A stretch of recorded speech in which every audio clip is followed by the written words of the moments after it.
Oke, bismillahirrahmanirrahim. Assalamualaikum warahmatullahi wabarakatuh. Teman-teman, sebelum kita belajar jauh lebih dalam mengenai bagaimana itu data analisis, baik untuk teman-teman yang melakukan risetnya di penelitian yang sifatnya kualitatif ataupun penelitian yang sifatnya kuantitatif, bahkan ada beberapa penelitian yang menggunakan kajian literatur. Nah, bukan tanpa menggunakan statistik gitu. Jadi kita harus tahu dulu statistik ini sebenarnya fungsinya dalam penelitian untuk apa sih gitu ya. Di sini saya akan mencoba menjelaskan manfaat statistik dalam riset kita nanti, khususnya teman-teman yang akan melaksanakan ujian tesis. Saya harap dengan belajar statistik bisa memudahkan teman-teman mengolah datanya nanti. Ini saya mulai dari chapter 1 di buku statistik pendidikan saya. Sebenarnya poinnya sih sama saja, karena kita belajar statistik, mengolah data, angka itu 0 sampai dengan 9 gitu ya. Jadi mau di sini kebetulan saya pegang buku yang statistik pendidikan, mau yang statistik ekonomi, tahapan pengolahan datanya tetap sama. Softwarenya pun bisa sama, bisa SPSS, bisa eViews, dan yang lainnya. Oke, sekarang kita masuk ke apa sih sebenarnya yang dimaksud dengan statistik. Sebenarnya kemarin saya sudah review. Nah, sebelum kita ngomong jauh lebih dalam lagi, saya ingin teman-teman meyakini dalam hati bahwa statistik is easy. Gitu kan? Bahwa statistik itu mudah, gampang kalau kita mau benar-benar belajar. Oke ya. Mudah bagi yang mau benar-benar belajar. Ya, mudah bagi yang mau belajar. Karena menurut saya tidak ada yang mustahil jika kita bersungguh-sungguh. Menjada wajada, ya kan? Kalau kita bersungguh-sungguh pasti kita bisa. Pasti aku bisa. Kita butuh motivasi yang memang hadirnya itu 90% itu harus hadir dalam diri sendiri. Kalau motivasi dari eksternal itu agak sulit untuk bisa mempush kita untuk bisa menjadi orang yang sukses. Jadi yakinkan Anda bahwa Anda pasti bisa. Aku pasti bisa. Oke, nah sekarang kita masuk. What is statistik?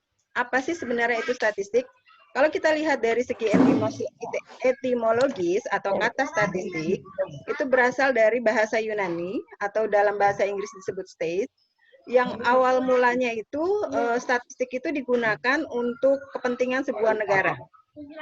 Nah, statistik ini diartikan sebagai kumpulan bahan keterangan dalam kurung data, baik yang berwujud angka, data kuantitatif, maupun yang berwujud bukan angka atau yang disebut dengan kualitatif, yang memiliki arti penting dan kegunaan besar dalam suatu negara. Oke, kita masuk masih dengan definisi statistik itu sendiri. Di sini ada kata yang memang membuat saya tulis besar. Sukses bukan milik orang-orang pemalas. Jadi kalau teman-teman mau berhasil, mau mendapatkan ilmu, khususnya di mata kuliah statistik atau khususnya untuk metodologi penelitian, karena teman-teman nggak akan mungkin jadi seorang magister kalau tidak melaksanakan ujian tesis. Nah, ini bagian dari effort teman-teman, usaha teman-teman untuk bisa berjuang, menyelesaikan tesis, dan mengolah datanya dengan baik. Jadi kalau teman-teman mau belajar dan tidak malas, saya yakin pasti bisa. Statistik itu artinya adalah ilmu, sedangkan statistik tanpa S, ini bedanya, ini statistik with S, ini statistik tanpa S. Nah, statistik tanpa S itu adalah kumpulan angka yang tersusun lebih dari satu angka. Jadi kalau kita dulu sekolah, di sekolah itu ada papan nama di ruang guru, itu ada kumpulan angka, misalkan kelas 1 sekian orang, kelas 2 sekian orang. Nah, itu yang disebut dengan statistik. Tapi kalau kita berbicara statistik with S dalam bahasa Inggris, kita belajar tentang ilmunya. Yang sedang kita pelajari saat ini adalah ilmunya. Gimana statistik itu sebagai alat bisa memudahkan kita untuk untuk mengolah data riset kita nanti. Nah, maka di sini statistika adalah ilmu dan statistik adalah hanya kumpulan angkanya. Oke. Kalau by definition, statistik itu adalah statistic is the science of collecting, organizing, presenting, analyzing, and interpreting numerical data to assist in making more effective decision. Jadi statistik itu adalah sebuah ilmu di mana diawali dari mengumpulkan data, collecting, organizing. Setelah dikumpulkan, diorganize, lalu dipresentasikan, dianalisis, dan diinterpretasikan dalam numerical data, diinterpretasikan untuk membuat keputusan agar lebih efektif. Ini definisi statistik yang diambil menurut Lin. Nah, pertanyaan selanjutnya, tahukah kamu apakah itu statistika sebenarnya? Statistika sebenarnya ini. Statistika itu merupakan metode atau cara yang digunakan seseorang peneliti untuk bisa mencapai tujuannya. Jadi, teman-teman mau mengolah data, misalkan teman-teman punya judul yang sama dengan rekan yang lain, misalnya judulnya pengaruh, gitu kan. Tetapi teman-teman punya metode yang berbeda untuk bisa menyelesaikan penelitian teman-teman. Ada yang menggunakan PET analisis, mungkin ada yang menggunakan ANOVA, gitu kan, untuk mendapatkan pengaruh tersebut. Jadi terserah peneliti. Makanya di sini saya sampaikan, statistika itu merupakan metode atau cara yang digunakan peneliti untuk bisa sampai ke tujuannya.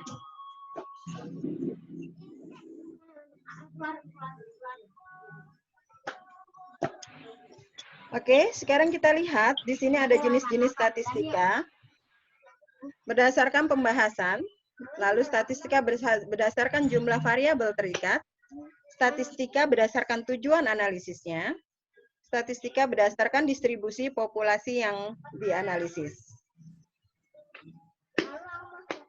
Sekarang kita coba lihat berdasarkan orientasi pembahasan. Statistika itu dibagi menjadi statistika matematika atau mathematical statistik. Yang kedua, atau statistika matematika yaitu statistika teoretik, lebih berorientasi pada pemahaman model dan penurunan konsep. Misalnya model penurunan konsep dan rumus dalam analisis regresi, statistik uji T, uji Galat, dan lain-lain. Yang kedua, statistika terapan atau applied statistik. Statistika terapan lebih berorientasi pada pemahaman dan teknik statistika serta penggunaan atau terapannya dalam berbagai bidang ilmu. Misalkan statistika sosial atau statistika pendidikan, statistika yang lainnya. Bisa juga statistika kesehatan. Oke, yang kedua itu berdasarkan jumlah variabel terikat. Ada independent variable, ini biasanya dalam penelitian juga kita pahami ya, ada independent variable dan ada dependent variable. Statistika dapat dibedakan atas statistika univariat dan statistika multivariat. Teknik analisis yang melibatkan hanya satu variabel terikat termasuk ke dalam statistika univariat. Sedangkan yang melibatkan lebih dari satu variabel terikat disebut dengan multivariat. Nah, biasanya kalau untuk tesis yang sederhana itu teman-teman hanya menggunakan statistika univariat, variabel terikatnya hanya satu. Kalau yang sederhana. Tapi kalau mau yang agak ribet sih boleh pakai statistika multivariat dengan dua atau lebih dari variabel terikatnya. Lalu yang ketiga, berdasarkan asumsi mengenai distribusi populasi data yang dianalisis. Yang pertama ada statistika parametrik, adalah statistika yang didasarkan kepada model distribusi normal. Yang kedua, statistika non-parametrik, statistika dengan teknik-teknik yang tidak didasarkan kepada model distribusi normal atau bebas dari distribusi. Nah, yang terakhir, statistika berdasarkan fase atau tujuan analisisnya. Ini dibagi menjadi dua, ada statistik deskriptif, ada statistik inferensial. Nah, teman-teman yang risetnya kualitatif bisa menggunakan statistik deskriptif. Di sini ya. Tidak mesti pakai statistik inferensial, itu nggak penting banget atau nggak perlu malah. Kalau untuk kualitatif bisa diselesaikan dengan statistik deskriptif. Biasanya dia materinya yaitu pengumpulan data, isi dalam tesisnya itu bisa distribusi frekuensi, bisa nanti ukuran pemusatan, bisa nanti ukuran penyebaran, deret berkala, peramalan, dan lain-lain. Tetapi teman-teman yang penelitiannya, risetnya menggunakan kuantitatif, bisa pakai deskriptif, dan harus pakai inferensial. Kenapa saya bilang bisa pakai deskriptif? Deskriptif ini untuk penelitian kuantitatif hanya pelengkap untuk memperjelas data yang kita ambil di lapangan. Tetapi harus diselesaikan dengan statistika inferensial. Nah, misalkan metode sampling, teori pendugaan, probabilitas, regresi, korelasi, pengujian hipotesis, pet analisis, semua diselesaikan dengan statistik inferensial. Jadi kalau teman-teman yang risetnya mau kuantitatif, harus ini, pahami semua ini. Jadi kalau kita selesai, di buku saya ada 14 chapter, mudah-mudahan bisa kekejar, selesai penelitian yang kuantitatif. Kalau satu pertemuan ini kita bahas 4 chapter ya. Oke, selanjutnya. Statistika.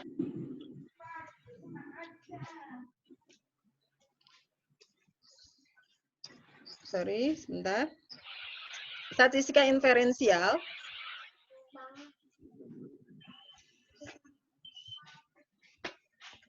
Statistika deskriptif, penjelasan tadi, statistika deskriptif adalah metode statistika yang digunakan untuk menggambarkan atau mendeskripsikan data yang telah dikumpulkan menjadi sebuah informasi. Nah, ini yang tadi saya bilang, teman-teman yang risetnya kualitatif, itu butuh statistik atau butuh alat untuk mengolah data teman-teman, yaitu dengan statistik deskriptif.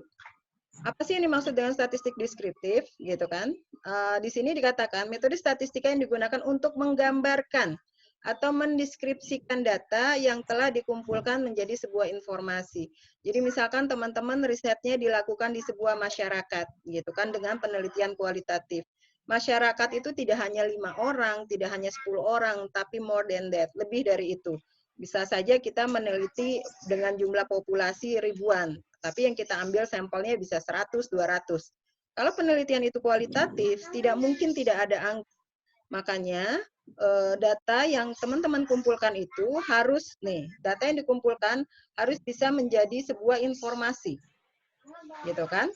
Nah, jadi disinilah fungsinya statistik deskriptif. Dalam statistika deskriptif belum sampai pada upaya penarikan kesimpulan, tapi sampai pada tingkat memberikan deskripsi data, sehingga masyarakat awam akan statistik bisa memahami informasi yang terkandung dalam data yang disajikan.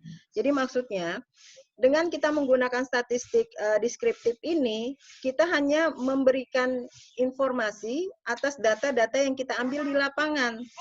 Belum masuk ke dalam tahapan analisis, apalagi tahapan menarik kesimpulan. Jadi tetap saja untuk penelitian kualitatif masih bisa membutuhkan statistik. Sangat memudahkan untuk nantinya data yang kita sampaikan di sini, gitu kan? Data yang kita sampaikan bisa kita deskripsikan agar orang-orang yang nggak paham tentang statistik bisa mengerti data yang kita sajikan itu seperti apa. Ini makanya sampai dengan ukuran pemusatan dan ukuran penyebaran, itu masih bisa teman-teman yang risetnya adalah kualitatif. Ya, tapi untuk yang kuantitatif harus belajar jauh lebih banyak lagi sampai dengan statistik inferensial. Nah, statistik inferensial atau induktif adalah metode yang digunakan untuk mengetahui tentang sebuah populasi berdasarkan suatu sampel atau contoh dengan menganalisis dan menginterpretasikan data menjadi sebuah kesimpulan. Nah, jadi pada statistik inferensial berujung pada bagaimana data itu dianalisis dan bisa diinterpretasikan berakhir pada sebuah kesimpulan. Tapi tidak pada statistik deskriptif tadi. Dia hanya sekedar memberikan gambaran dan mendeskripsikan data saja, tidak sampai pada sebuah kesimpulan. Nah, sekarang kita masuk ke jenis-jenis data. Ini yang harus teman-teman pahami. Kenapa? Karena ketika teman-teman langkah awal dalam sebuah riset, yaitu mengumpulkan data.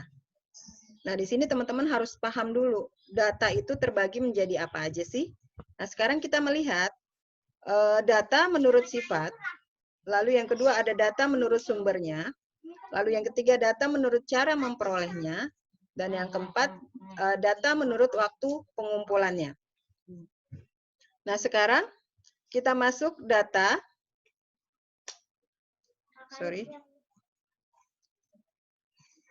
Data menurut sifatnya. Data terbagi menjadi dua, ada data kualitatif dan ada data kuantitatif. Coba tolong dipahami, gitu kan? Dalam penelitian ada metodologi penelitian kualitatif dan ada metodologi penelitian kuantitatif. Sama halnya dengan data, data pun terbagi menjadi dua, ada data kualitatif dan ada data kuantitatif. Nah, buat teman-teman yang risetnya kualitatif, metodologi penelitiannya kualitatif, bisa saja memiliki data kuantitatif, tergantung dari penelitiannya. Jadi teman-teman tidak hanya mengambil data yang sifatnya kualitatif.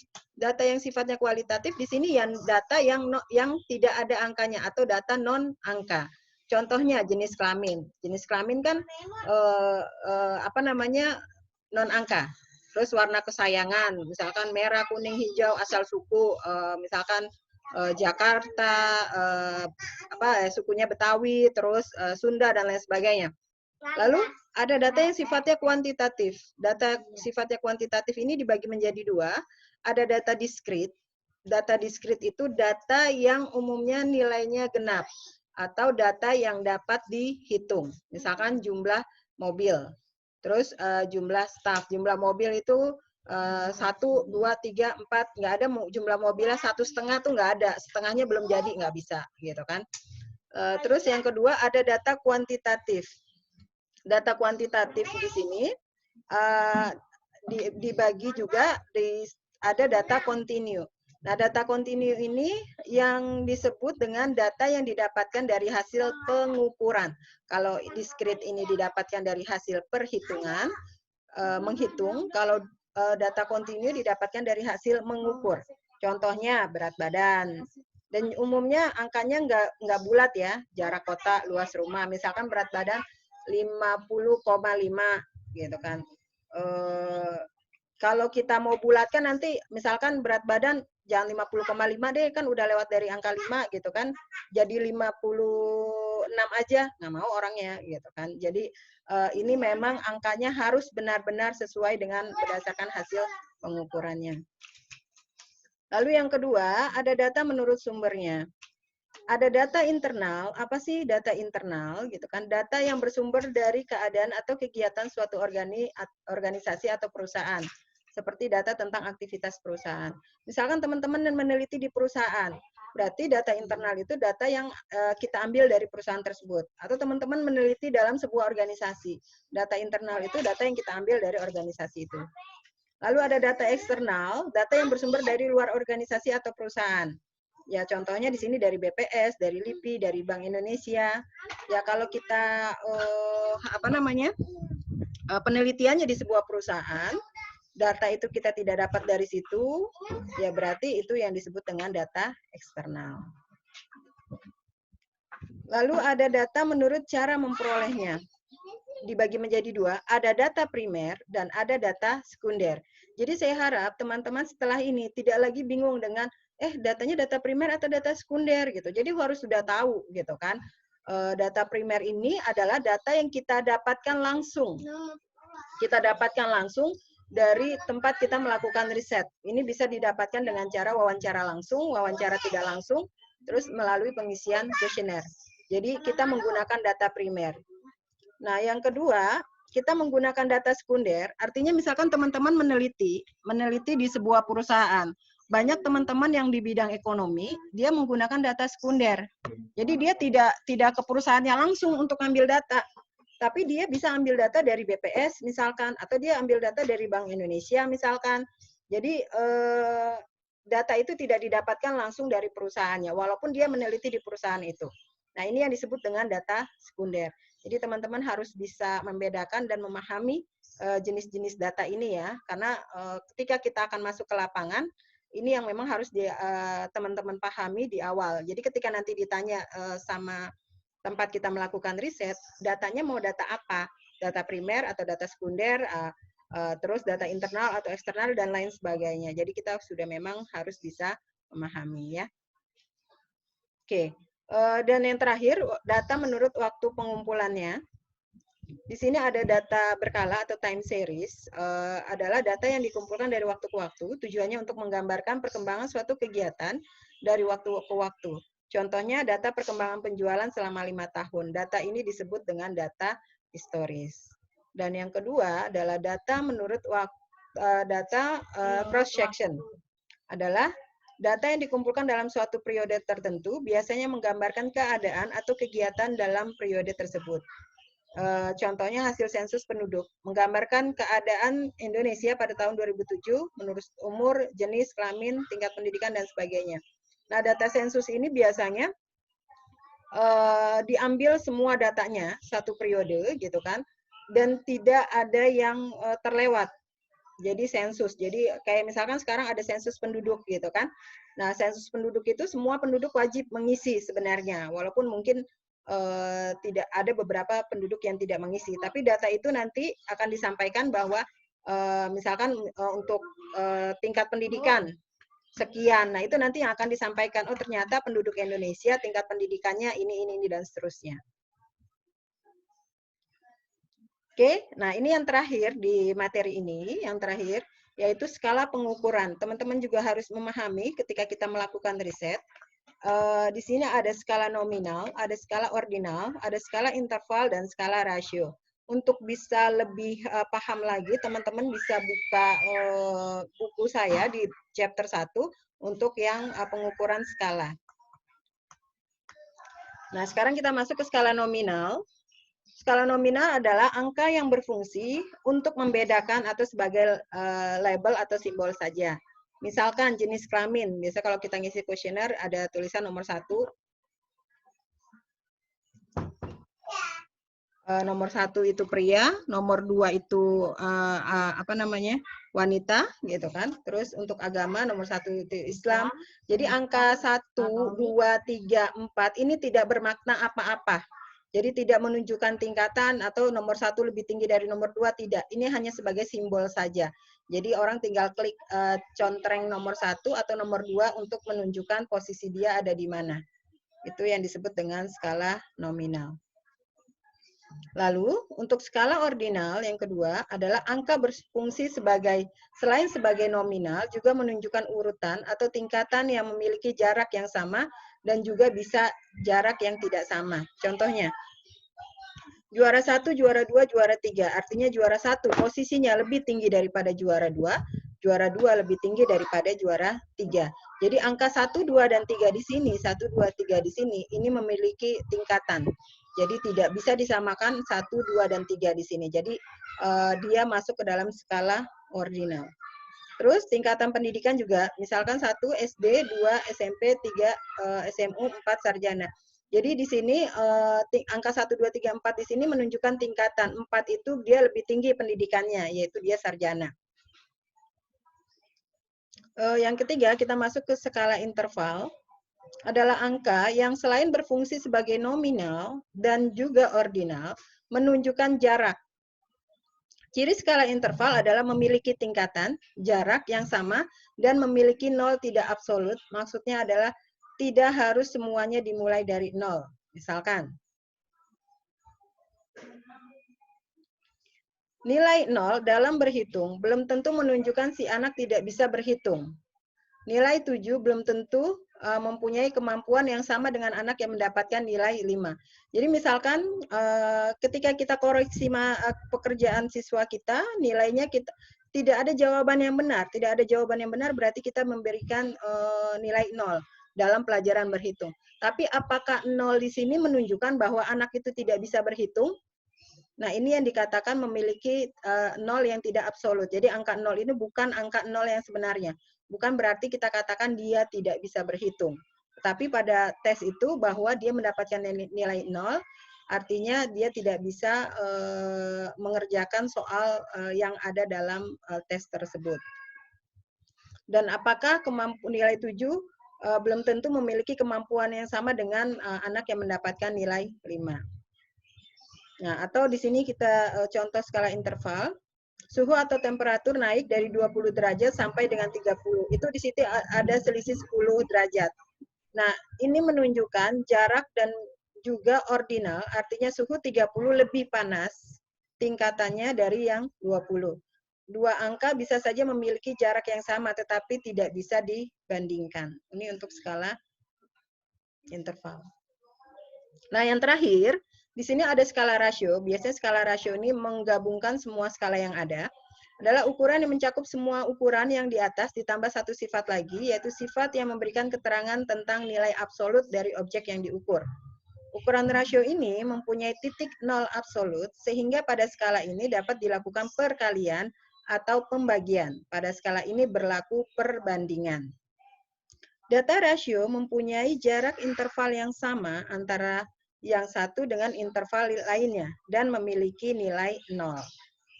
Contohnya, gaji 0 rupiah. Ya, kalau di situ tulisnya gaji 0 rupiah, ya berarti dia nggak punya gaji, nggak dapat gaji, nggak diberikan uang, atau nggak ada gajinya. Jadi angka 0 itu benar-benar bermakna sesungguhnya. Berat badan Andi 90 kilo, berat badan Budi 60 kilo. Hal ini berarti berat badan Andi 1,5 kali lebih berat daripada berat badan Budi. Ini yang bisa dikatakan bisa dibandingkan. Angka tersebut mempunyai sifat nominal, mempunyai sifat ordinal, dan memiliki jarak atau interval. Dan memiliki rasio yang dapat dibandingkan. Nah, ini yang tadi yang dapat dibandingkan rasionya. Contoh yang lain, hasil ujian statistika nilai Ilmi 80, nilai Lukman 40. Maka nilai Ilmi 80 itu sama saja 2 kali dari nilai Lukman, yaitu 40. Nilai dapat dibandingkan. Mengandung tingkatan. Mengandung tingkatan ini artinya 80, tadi kan yang ordinal itu mengandung tingkatan, 80 itu lebih tinggi daripada 40. Terus mengandung juga interval, mengandung jarak atau interval. Dari 40 ke 80 ada jarak sebesar 40. Nah, inilah yang disebut dengan skala rasio. Nah, sekarang kita masuk ke terakhir. Sebenarnya buat apa sih statistika ini teman-teman pelajari? Sedangkan teman-teman mata kuliahnya adalah data analisis. Kok perlu statistik? Kenapa? Gitu kan? Nah, yang pertama, statistika ini sangat bermanfaat dalam kehidupan sehari-hari. Oh, jelas. Contohnya apa, Bu, sangat bermanfaat dalam kehidupan sehari-hari? Sekarang nggak jauh-jauh deh. Sekarang ibu rumah tangga aja misalkan. Ibu rumah tangga yang memiliki suami, misalkan 2 orang anak, penghasilan suaminya tetap, misalkan dalam sebulan dia berpenghasilan 5 juta, terus dengan kebutuhan sehari-hari, tapi pada saat ini dia akan menyekolahkan anaknya yang kelas 6 akan masuk SMP. Terus yang nomor 1 mau masuk SMA. Berarti jumlah uang yang dia butuhkan itu jauh lebih banyak untuk menyekolahkan anaknya. Terus gimana caranya supaya dia bisa mengatur semua itu? Jadi bisa saja nih ibu rumah tangga dia breakdown gaji suaminya. Oh, sebulan sekian. Jadi agar bisa dapat sekolah di SMA yang bagus di sini dengan biaya sekian, yang pertama apa yang dilakukan? Mengumpulkan data. Jadi si ibu mengumpulkan data, mengumpulkan brosur dari masing-masing sekolah, SMA dan SMP, dengan berapa biaya yang dibutuhkan. Lalu ditetapkan, oh nanti si kakak masuk ke SMA ini, si Ade masuk SMP ini karena biayanya sekian. Nah, nanti tiap bulan ayah akan menabung sekian untuk biaya ini. Dalam waktu yang jangka waktu sekian, maka ini akan bisa diselesaikan. Nah, itu salah satu sebenarnya manfaat dalam kehidupan sehari-hari. Salah dua, salah tiganya banyak sekali. Yang kedua, statistika bermanfaat dalam berbagai bidang keilmuan, diantaranya pendidikan, ekonomi, kesehatan, dan lain-lain.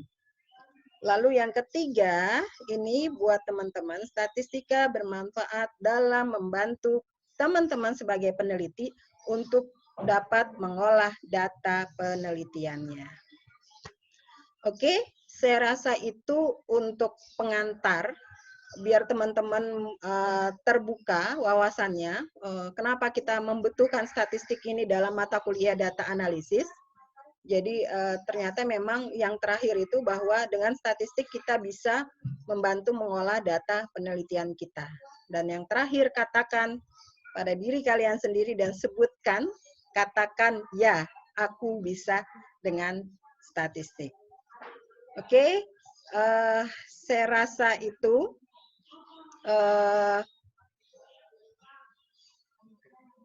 cukup untuk penjelasan materi hari ini.